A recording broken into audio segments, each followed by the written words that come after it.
All right, everybody, we are back with another one of the world's deck profiles. A little bit further down the hallway this time, our table got yanked. I am here with top 16 competitor Barlow guests of Team Couple on probably the only Jean registered the entirety of the year. I don't know of any others. There might have been one, but... Yeah, but we're going to have him talk to us a little bit about his deck, and I think it's the most unique deck in the tournament and probably one of the most fun decks I've seen watched being played or piloted. Thank you for the praise. I appreciate it. Start off very simple. We're playing Chaos, so a lot of these cards will be cards you've seen before. We got 4 Basic Training and 4 Master's Pride as our zero diffs. Basic Training is the broken one you just played. On Chaos, you play 4 of it. Master's Pride I opted for over Easily Excited because we play a slightly steeper difficulty curve on the attacks because a lot of the good ones are 5 diffs, and we just want to be able to flip and ready this whenever we want. So we don't check a 3 turn 2 and end up 2 behind on resources to recover. So it was just the one of choice. Also blocks Besiege. Pick it up with Incredible Display. That's nice, so you don't get cheesed by Besiege. Yeah, great. As well as a relevant deadlock effect on it, in conjunction with some of the attacks that you'll find in your attack lineup. You kind of dare people to go to deadlock against you, pretty much. Yeah, which is not usually a strength of Chaos, so that's been really nice in this list because usually Chaos really, really struggles against decks just blitzing into deadlock, and this deck is actually pretty good at punishing it. Yeah. Next up, we've got the draw spam, 4 Fearsome. Don't leave home without it if you're on Chaos. Draw cards. We pretty much always have momentum, even on our first attack of the game, because of the way Jean snaps momentum. Oh, I guess I have not shown off the character card. He is not with me. Whoops, yeah. But if you don't know what Jean does, he has VME enhance on face, so +3 or minus speed, spend a momentum. So most of the decks that are trying to answer VME or can't beat it run Kraken or Hacker, and we put those decks in the dirt because they don't actually have any other way to play around VME, and it's on my face. Correct, and yeah. So the only real answer is something like a Blood Curdle, and I didn't expect that to see play, and it didn't. So being able to just block string decks for eternity, this deck has probably a 90-10 matchup into Godzilla. It's just so strong. Oh, for sure. So his other ability though is response once per turn. After you clear a card from your card pool, put it in your momentum. And so face up momentum effects will go face up, and you can do a bunch of cool stuff with that. But it means that you can often get momentum form speed with things I'll talk about later, and so Fearsome is basically always live immediately. The next draw spam is for Chivalrous. I noticed people have been cutting this from Chaos list. I think that's insane. I think this is just one of the best cards in the game. It's about to rotate, so you won't get to play with it much longer. But you want to be flipping it on your turn because you don't want to be giving your opponent card advantage on their turn. And then it's great protection pieces for if Incredible Display is important in the matchup or something, you can protect it with this. Yeah, a lot of the longer game or combo decks in the format aim to play response wars with you, and protecting your Incredible Displays, which you generate momentum for functionally for free with your character effect, is a really good way to make them have to wait either another turn to try to go in with their combo, or to have them have to have multiple answers. Yeah, and it's just, this card is never bad. Yeah. It's always at least good. Most of the time it's getting flipped immediately on my turn to draw and go 1 card deeper. But. Correct, yeah. 2 copies of Horrifying Realization. These used to be fast friendships, and then I realized that I'm just not going to play any speed hate in my deck, and I will rely entirely on my face. And you might ask, what do I do when an opponent throws a really fast, really big attack at me? And I either run away or I eat it because I have 33 health. And correct, yeah. AOT health helps a lot. You have so much health on Jean. That's one of the strengths of this deck over something like Amajiki, who I think this Chaos value plane is really strong right now, but a lot of the characters are just too fragile, and Jean does not have that issue. He blocks well, and he has 33 health, so you can afford to eat some really large attacks and totally be fine. Yeah, correct. And a lot of the level 1 versus level 2 thinking of preparing for an event is, like you were mentioning, everyone knows that VME is very good, so the level 2 thinking is, what do we play to counter VME? And your next level of thinking is, I'm just going to play a VME that is uninteractable, which is my face. Yeah, and so opening up some slots so we don't have to play any copies of Fast Friendship, and opening up a little more draw spam makes the deck a little more consistent. One of the weaknesses of this deck is sometimes your math is very exact if you don't draw powerful moves, and so sometimes you're sitting there staring at an opponent who's tapped out with 20 HP and you can do 19. Correct, yeah. And that can happen with any deck, but it can happen a lot with this one. And usually you can play lights out enough defense that doesn't matter, but having just a little more dig has been very helpful. Yeah, it's also, Horrifying Realization has this niche in this format where if people are playing disrespectful defense and going for it, and naturally your character's, like you said, lights out defense, very good at stopping people when they aim for the head and miss, oftentimes they'll be well, I missed, but I have my cool 1 defensive trick in my hand, so you can leverage Botans, or in this case Horrifying Realization, to just get rid of that immediately. And a lot of times you'll go first, you'll build a Horrifying, and your opponent will build all their cards in hand except 1, which is a really good attack. They're 16 over 34 health, they're not going to block. Yeah. And you go, okay, flip Horrifying, and you strip an attack. Yes, exactly. Which is great. Yeah. And then 3 copies of Struggling. This card's broken. I play a bunch of defensive tricks, and picking them back up is great. And then, yeah, Runaway twice. I'm sure it's happened to you before. It's awful. Yeah. And it works very well on defense. And it's also another protection piece, just like Chivalrous. Yeah, I won't necessarily hate to see that one go. It kind of deserves it. We're going to move on to the 2 diffs now. And we start off with a card that's probably not seeing play anywhere outside of this deck, 4 copies of Reconsider. So the way Reconsider works is when you play it, you can respond and clear it from your card pool. And then Jean can snap it to Momentum. And then if it's your turn, you draw one card no matter what. And if it's your turn, you discard. So you go card positive with it on your rival's turn if you block with it, and you go card neutral if you play it. Yeah. So this card is great in pretty much every circumstance. If you're digging for a kill, you can fish one deeper and snap an extra Momentum. I would say about 75% of the time, though, this is I make my opponent's first attack a low, -3 speed. I block with Reconsider. I replace the Momentum. I get a new card, and now I have a clear card pool. Everything's really clean. I've blocked an attack, and now my opponent has to take a little more risk if they want to keep pushing the turn. Yeah, and a lot of those, like, specifically in this format, being Worlds format, we see like Order Krista and like clearing your breaker by playing that and just immediately removing it from your card pool, also incredibly helpful. Or if they do like something along the lines of like Airy Smiles or like learning the standards, etc. Like any of those things that like interrupt you, generally like you're catching strays from like the main board hedged defense for pony decks where they like try to stop you a little bit, you just go, that's fine, I will actually just profit. I have 3 copies of Incredible Display. This is one of the strongest foundations in the game. If you're on Chaos, you should be playing minimum 3, probably 4. I opted to not even play the 4th in the side like I typically would in this deck, just because I'm running Evil versus Good. I valued the surprise factor of Evil versus Good over the probably, honestly, better card Incredible Display. I knew I was playing against the best players in the world, and I wanted to have a trap. I wanted them to know what was face up, go for a line, and have a Evil versus Good from hand. So I think if you're playing this deck, you should probably just side the 4th copy of Incredible Display, but I went with 3 in the main and 0 in the side, and opted for Evil versus Good in my sideboard instead. Yeah, the format for Worlds was honestly a little bit strange as far as like everyone who's here is obviously good at the game, but the structure and the way that day 1 was set up, it often led to people playing to not lose as opposed to playing to win. And like these traps or these like obfuscating information helps and works a lot when there's no open deck list, but in top 32, when you get the opportunity to review your opponent's deck list, they are aware of your tricks. Like we'll see coming up in the sideboard, you have a very, very good trick for specific matchups and decks, which I'm sure helped a lot in Swiss. Absolutely. But yeah. Now we're into the 2 ubs in my 2 diffs. So we've got 2 copies of Broken Psyche. Momentum is a resource we get readily, but we don't get infinitely in Jean. And so I didn't really want to play more than 2 of this. We're already, a lot of times, spending momentum for VME on your face is effectively equivalent to a Broken Psyche. But this is really good when they just send like an absurdly large move at you. Yeah, it's sure. It's just an out. We don't have anything to pick up with the response because the 6 checks on Chaos are not that great. But Broken Psyche is a really good card, really good defense. No reason not to play a couple. Yeah, for sure. I have 2 copies of Death Maneuvers. This card is fantastic if you're on a weapons package, which you'll see shortly. I am. It's a destruction outlet, which is the only destruction outlet in the deck. It has a deadlock pressure, which is always good to find on Chaos, and it has a nice 1 high block that you can pick up with Incredible Display. This card isn't like crucial to the game plan, but it's a nice role player in 3 different areas: deadlock, 1 high block foundation, and destruction outlet, which made it just good enough to make the list. Yeah. And then finally, we have the kind of last-minute all-star of the list, 2 copies of Hungry for Fame. We get a lot of selection of the random cards we put into our momentum a lot of the time, and having just a tutor on a stick, essentially, a lot of the time means I always have my powerful move when I need it. I always have...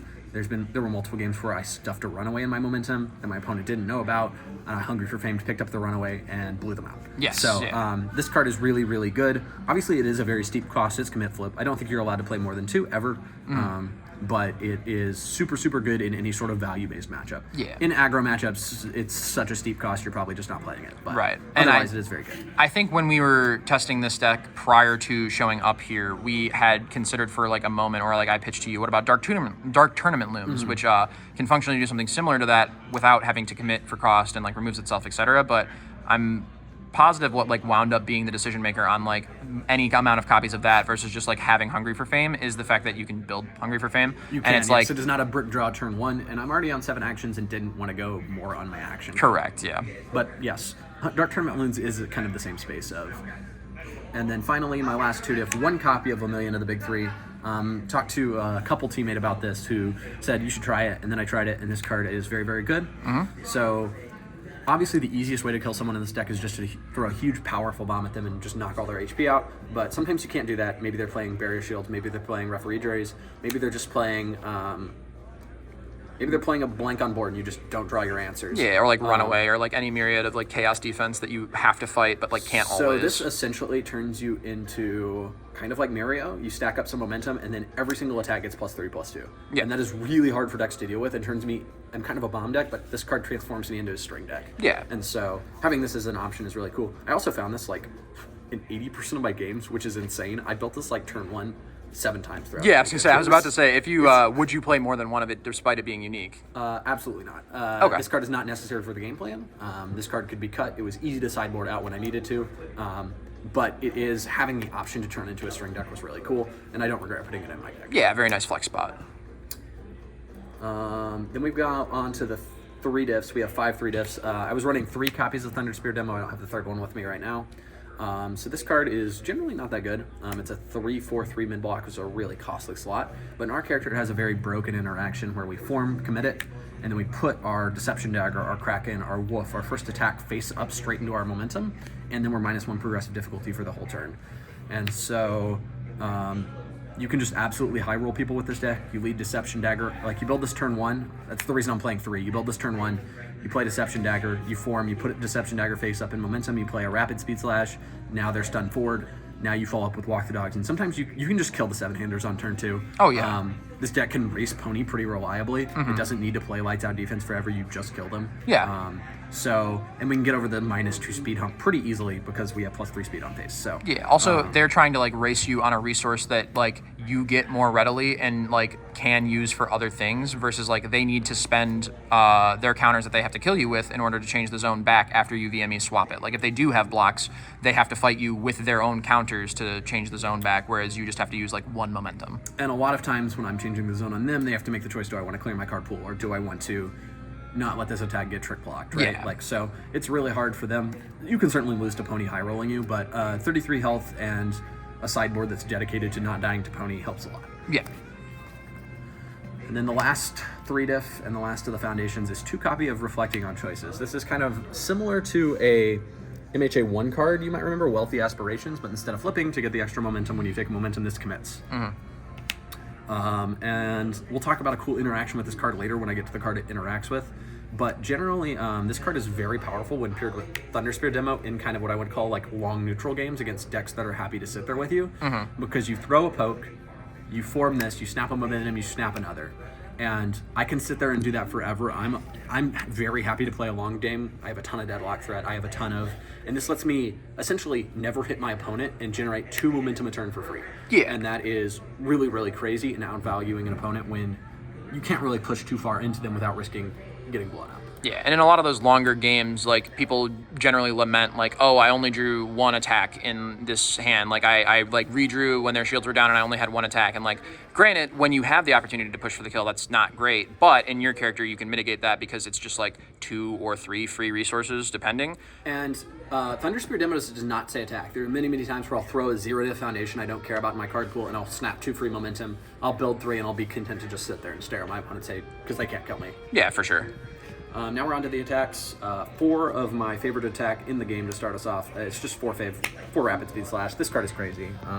It's a 1 mid-breaker 1. It draws a card. It snaps a momentum when you're killing them. It has EX3 for some forsaken reason. This card does absolutely everything you want in this deck. It's always live. On my stream match, I played a Rapid Speed Slash as my first attack of the game, and it drew me a card because I already had a momentum. Yeah. This card is just so good. It's always online in our character. You should be playing 4 of this. There's no question about it. Next up, I have 3 Walk the Dogs, and this is actually the end of my non-5 difficulty attacks. And this is a fake 4 diff. We're playing a lower-ish attack ratio, and frankly, we're just respecting the fact that we have a lot of high difficulty attacks. I tried messing and adding more 4 diffs, and it just made the list worst every time. So I think playing this list, you really do need to recognize that you can't overextend. This is very much a poke build pass deck. This is not a string deck unless you're killing them, which sometimes you do. But Walk the Dog is broken. It has powerful 3, it kills them. Yeah. It draws us a card. It stuns them. We have a lot of stun in this deck. Very commonly, I would stun 8 on a turn. And Walk the Dog is a great follow-up to any of that. Yeah, especially like with another attack that we're going to get to soon.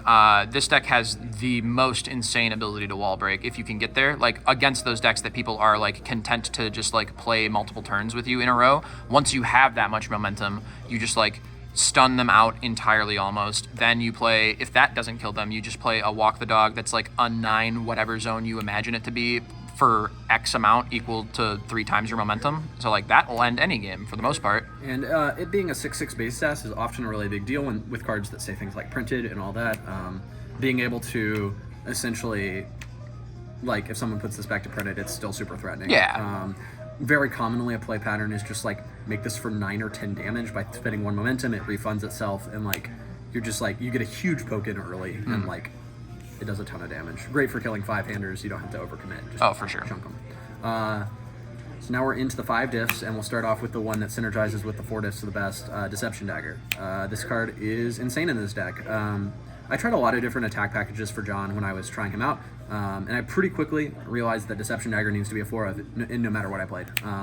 The access to our opponent's discard pile right now, hitting Combined Firepower, if you're into Krista matchup, hitting their Runaways, there's so many decks that play from the discard, and being able to access their discard pile is really, really good.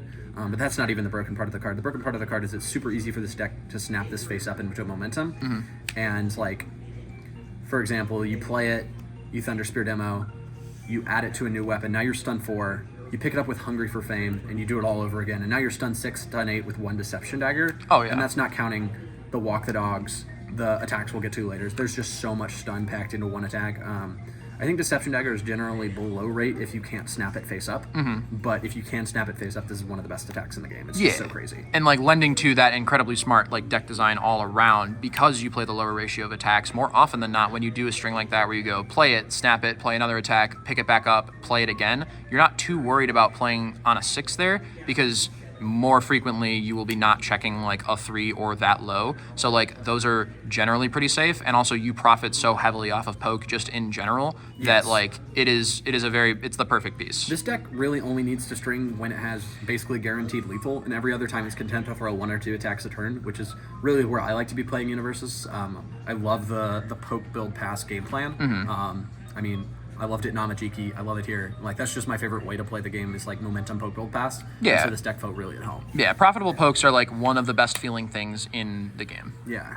And so I love, like, this deck all the time will just, like, throw a poke, flip 5 1-diff flip draws, draw a card on the attack, and then just take the hugest build of all time. Oh, yeah. For sure. And like you obviously have not been on the other side of playing against you, but it is definitely like you sweat no matter what when your opponent has like as much momentum as Jean does. So like even in your head, if you're like, I know this is a poke turn, your opponent is staring down a Jean with 4 momentum and you lead with a Kraken and you're like, oh God, is it time? Yeah, most of your opponents often have to eat your pokes because if they don't, they lose the game on the spot to a powerful move. Correct. And so you get a lot of free extra momentum and extra value and extra chip. Sometimes they don't respect you, and then you kill them. Yeah, exactly. So very easy to turn that corner. Well. The next attack is, like you just mentioned, Vast Hybrid Chimera Kraken. Arguably the best attack in the game. Believe so to be by many. This card's broken. Yeah. If they have a cape and an invincible body on board, this answers both immediately. I don't know if you can play those in the same deck, but cape and broken psyche, right? Like, yeah. This answers pretty much all the answers that are on stage to anything you might do. Obviously, there's still answers from hand, and we'll get to that, especially with the sideboard. But you also snap it in face up and give 2 speed to whatever you want. So, mandatory 4 of basically in any chaos list similar to this. Yeah. It's the first attack we've seen without the weapon keyword, and we'll have a couple of those, but I didn't really have any trouble having enough weapon attacks for. Yeah. I know the like Dagger. Kraken is obviously very, very good. Like some of the Godzilla lists or people that I've been hearing talking about Godzilla, like with the prominence of Showdown in the format, a lot of people don't love mainboard Kraken necessarily, despite it being that powerful of an effect. But John mitigates that. It doesn't have to be a high if you don't want it to be. Like you don't have to walk into Showdown ever with this character as long as you have any amount of momentum. Yeah, if you lose the game to a Showdown, you should definitely be making Vast Hybrid a low. I did have one game against the teammate Josh Adkins where I didn't have the momentum to make it a low, and I did get Showdown punished, and I lost the game for that. Yeah. And so I don't think I made the wrong play. It was the only attack in my hand. But do be aware that Showdown is a pretty big punish to Vast Hybrid Chimera Kraken, so don't walk face first into it if you can help it. The next attack is 3 Armor of the Wolf. This is just an absolutely insane kill condition. This attack gets 18 million damage. You have a bunch of extra enhances to play on cards like Lemillion of the Big Three, all our face-up momentum effects. If you need to, I flipped Strugglings for no effect to get +1 damage many times throughout the weekend. This card just gets huge. It kills them. The only thing to note of this card is don't full send if you don't need to. Walking face first into a barrier shield is a great way to lose a game after you dump all your momentum. But know when you need to go for it, right? Sometimes you have to force your opponent to have the answer because you're going to lose anyway. So kind of threading the needle of, do I need to send it on this armor for what is oftentimes a crucial decision point for the deck. And then finally, the Deadlock Hero, High Velocity Slice. This card made every single one of my opponents play the game with me at 10 foundations. No one went to Deadlock against me the whole weekend, at all. And if they did, they would have lost the game, because this is Blitz Rush Deadlock, where it stuns them equal to your momentum when they go into Deadlock. And John can get overwhelmed by decks that go to 15 or 20. Like they will out-resources us, but having it so we need the Deadlock threat of this card. Frankly, if you're playing against this deck, you should probably disrespect me. You should probably go to Deadlock and just pray I don't have it. Yeah. Because if I do have it, you're going to lose, but staying at 10 foundations against this deck is a losing proposition, and I think that's the main reason for this card. I mean, it has synergy. It has stun 1, snap a momentum no matter what, which is still very good. It has a breaker 1 block. More breaker is always good. So this card is good and has the most insane Deadlock of the game. Yeah, for sure. And now we're finally into the actions. Now we get to talk about my favorite card in the game, period. I Am Here. This is such a cool card, and we get to play 4 copies in John because of how it interacts with our character. So the way it works is you form it, you put 3 cards in your card pool, 1 is picked at random. If it's a non-attack card, you build it face up or face down, and if it's an attack, you try and play it as your next form. However, if it's turn 1, and you hit an attack, it just sits in your card pool.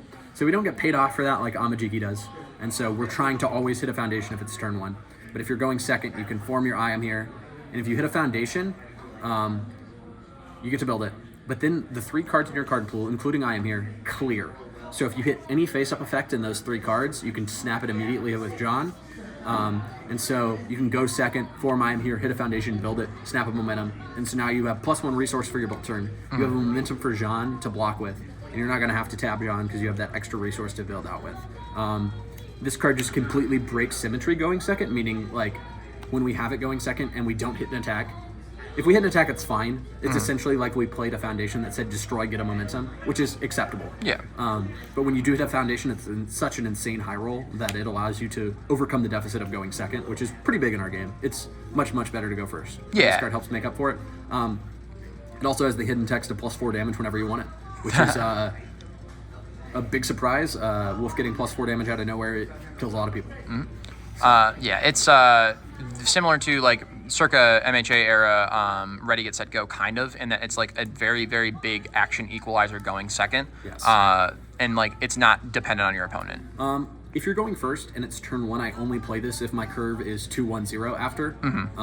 Safety 3s and all that. Yeah, so I would not risk it turn 1 if your curve is not 2-1-0 because it's also powerful going second. Also, keep in mind that you do have a complete non-bow in this deck that you have to play around. If I Am Here and you hit a Walk the Dog, you must play it. It's not a May trigger, and if it's on an 8 diff, you roll it on an 8. So don't get caught non-bowing if you can afford it. And then the final card is a card I hate, but a card I must run. 3 copies of Runaway, because it is the most broken defensive action in the game. Yep. And with 33 health, we can afford to pay the health cost very easily. We mainboard it because Runaway beats every deck. Yeah. Incredible display, protects your Runaway from being canceled. And yeah, this card's broken. It won me so many games. Everybody's running it here at the tournament because it's crazy. Yep. We're getting a lot of response wars over canceling Runaway. Correct, yeah. So that was the main board, and we'll get on to the sideboard, which is some pretty interesting choices. I'm not sure if they were exactly correct, but they all came in throughout the weekend, so I'm happy with the choices I made. The first thing up is 2 copies of Great Buckler. This is specifically for Pony, but also very useful into Dual Needle Lunge Ymir. Being able to, if they lead off with a Dual Needle Lunge, stop it from going to momentum so they cannot follow up with a Tetra Terror that blows you out is really good. I thought about playing more of this card, but I just couldn't find the space, and I was pretty happy with 2. I think I only sided it twice this weekend, so it was good when I brought it in, but not a big deal either way. Yeah, you also have a decent edge against Ymir in certain circumstances because, like, Ymirs tend to thrive when their opponent tries to kill them and misses, Yes. or doesn't interact with them at all and gives them enough time to sculpt for the pieces that they can burn themselves with. And you don't really give them that much time because you can threaten the actual, like, guaranteed kill in a reasonable amount of time. And you are, like, you can poke them for not that much if you want to, or you can abort your own poke and put it into your momentum if you really feel like it, if you want to just enter the enhanced step. Absolutely, and I think one of the things, so I did play against one Ymir, I played against Chris Smith, and we played a brutal 45-minute game one.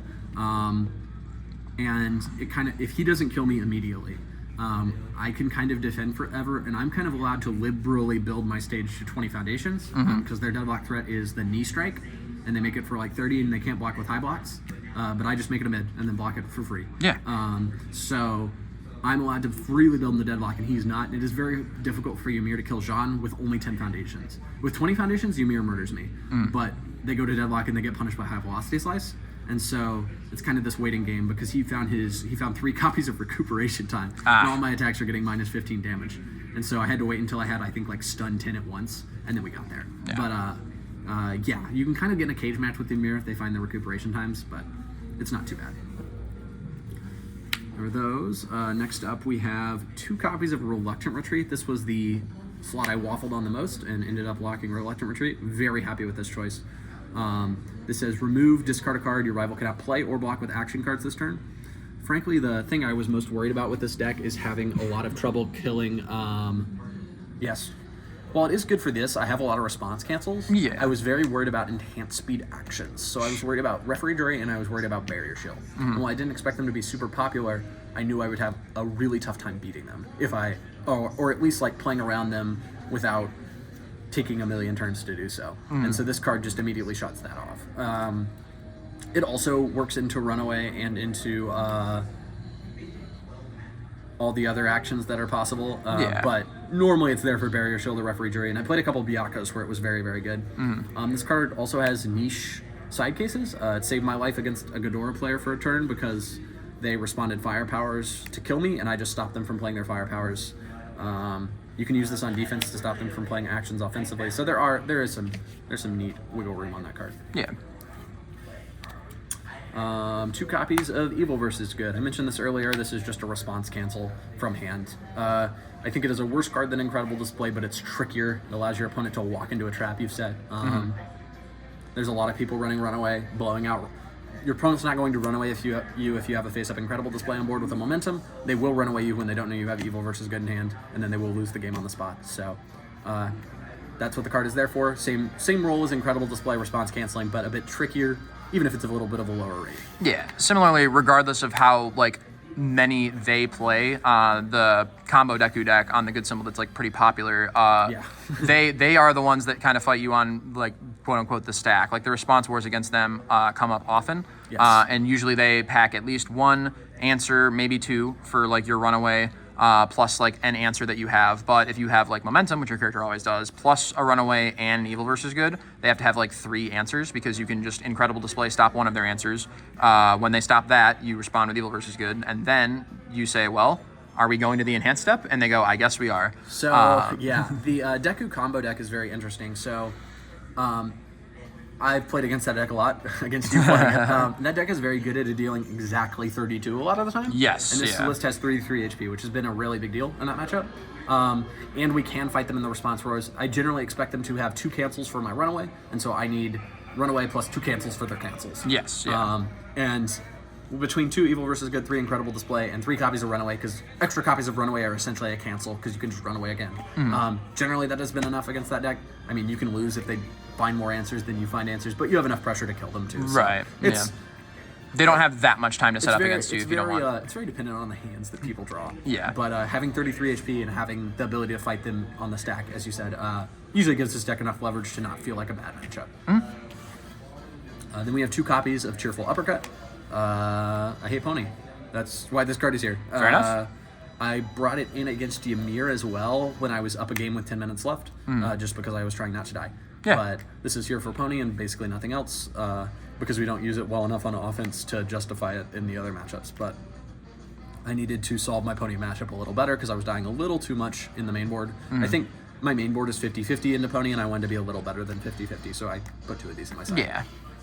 Just shore up matchups And post board. finally, by far the spiciest choice of the sideboard, and one that actually paid off. I was a little nervous about it. 2 copies of Colossal Detonation. I know people are very used to this as the one-sided Mimic board wipe, but this is much more one-sided than the other board wipes because it allows you to rebuild after. 7 foundations, this is, you can roll a 5 and check this. 9 foundations, it's guaranteed. And any more than that, you can hold up incredible displays if they have answers.